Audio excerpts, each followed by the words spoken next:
தளபதி Vijay கோலிவுட்டின் top most ஹீரோவா ஆனாரு. தொட்டதுக்கெல்லாம் ஒரு கேஸை போட்டு அவரை டார்கெட் பண்ணுறதே சமூக ஆர்வங்களோட வேலையாக போச்சப்பா. விஜயோட படங்கள் பற்றின update, first look poster, first single, teaser, ட்ரெய்லர்னு எது ரிலீஸ் ஆனாலும் ஒரு கேஸு கன்ஃபார்ம். இப்போ பஞ்சாயத்து கோட் படத்தோட ஃபஸ்ட்டு சிங்கிளில் தமிழ் புத்தாண்டு ஸ்பெஷலாக கோட் படத்துலேருந்து விசில் போடுங்கிற சாங் ரிலீஸ் ஆயிருக்கு. இந்த பாட்டில் சர்ச்சையான வரிகள் இருக்கிறதா சொல்லி சமூக ஆர்வலர் RTI செல்வம் புகார் கொடுத்துருக்கிறார்.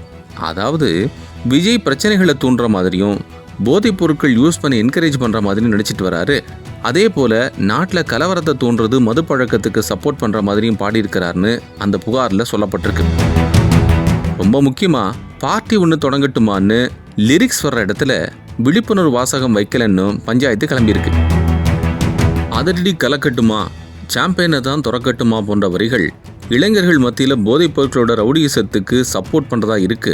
மைக்கை கையில் எடுக்கட்டுமா, இந்த லைன் சீமான், நடிகர் கமல், மன்சூர் அலிகான் போன்ற நடிகரை சுட்டிக்காட்டும் வகையில் இருக்கிறதாவும் அந்த கேஸில் குறிப்பிட்டிருக்கிறாரு அந்த சமூக ஆர்வலர். இடி இடிச்சா என் வாய்ஸ் தான், வெடி வெடிச்சா என் பாய்ஸ் தான்னு தன்னுடைய ரசிகர்களை உசுப்பேத்தி விடுற விஜய் ரத்த வெறியைக்கும் ஏற்றி விடுறதா சமூக ஆர்வலர் அவருடைய புகாரில் தெரிவிச்சிருக்கிறாரு. இதே மாதிரி தான் லியோ படத்திலிருந்து நான் ரெடி தான் வரவா சாங் ரிலீஸ் ஆனப்போ ஒரு சர்ச்சையாச்சு. இந்த பாட்டில் தண்ணி தம்முன்னு இஷ்டத்துக்கு விஜய் பாட அதுக்கும் ஒரு கேஸை வாங்கி கோர்ட் வர போச்சுது இந்த பஞ்சாயத்து.